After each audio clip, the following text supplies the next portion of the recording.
வணக்கம் ரிதி. அதாவது ஈரான் மீது இஸ்ரேல் அமெரிக்கா தாக்குதல் நடத்தியது. இதற்கு பதிலடி தரும் வகையில் ஈரான், ஐக்கிய அரபு நாடுகள், இஸ்ரேல் மற்றும் மத்திய கிழக்கு நாடுகளில் நிறுத்தி வைக்கப்பட்டுள்ள அமெரிக்க ராணுவ தளங்கள் மீது தாக்குதல் நடத்தி வருகிறது. இதனால் கடந்த சனிக்கிழமை முதல் மத்திய கிழக்கு நாடுகளின் வான் எல்லை மூடப்பட்டதால் விமான சேவைகள் நிறுத்தப்பட்டது. கடந்த 3 நாட்களாக Dubai, Bahrain, Abu Dhabi, Sharjah, Qatar, Kuwait, Muscat போன்ற நகரங்களில் இருந்து விமான சேவை நிறுத்தப்பட்டது. துபாய் விமான நிலையம் மீதும் ஈரான் தாக்குதல் நடத்தியதாக கூறப்படுகிறது. விமான சேவைகள் துபாய் என்ற அழைக்கப்படும் உலகத்தில் உள்ள எல்லா நாடுகளுக்கும் நேரடி விமான சேவை துபாயில் உள்ளதால் எப்போதும் பயணிகள் கூட்டம் நிரம்பி இருக்கும். இந்த நிலையில் கடந்த 3 நாட்களுக்கு பின் ஒரு சில விமானங்களை இயக்க துபாய் நாட்டின் எமிரேட் விமான நிறுவனம் அறிவித்தது. கடந்த 3 நாட்களாக துபாயில் சிக்கி தவித்த குழந்தைகள், பெண்கள் உள்பட 217 பயணிகளுடன் விமானம் புறப்பட்டது. இன்று அதிகாலை அந்த விமானம் 2:18 மணிக்கு சென்னை சர்வதேச விமானத்திற்கு வந்தது. இதில் வந்த பயணிகள் குடியுரிமை சோதனை முடித்துவிட்டு வெளியே வந்தனர். மேலும் அவர்கள் கூறுகையில், நாங்கள் இருக்கும் இடத்தில் மிக அருகில் அந்த போரானது நடந்து வருகிறது. எப்போது என்ன நடக்குமோ என்ற அச்சத்தில் இருந்தோம்.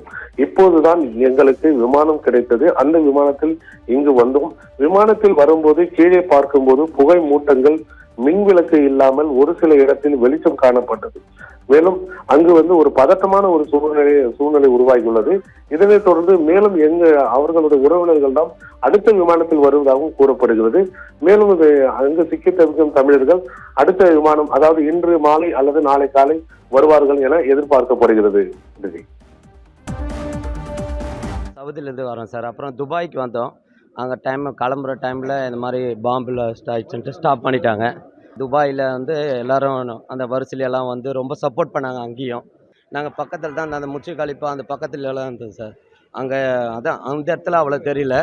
ஆனால் இருக்கும் போது அந்த நியூஸ் எல்லாம் பார்க்க சொல்ல பயமாக இருந்தது. பக்கத்தில் வெளியெல்லாம் போகக்கூடாது, வெளியெல்லாம் நீங்கள் போகக்கூடாது, இந்த ஹோட்டலில் சேஃப்டியாக இருக்கும்ன்ட்டு. நாங்கள் அப்போ உள்ளே வரும்போது அந்த ஹோட்டல் டைமில் அந்த சைரன் அடிக்குது, அந்த அலாரமெல்லாம் அடிச்சுது.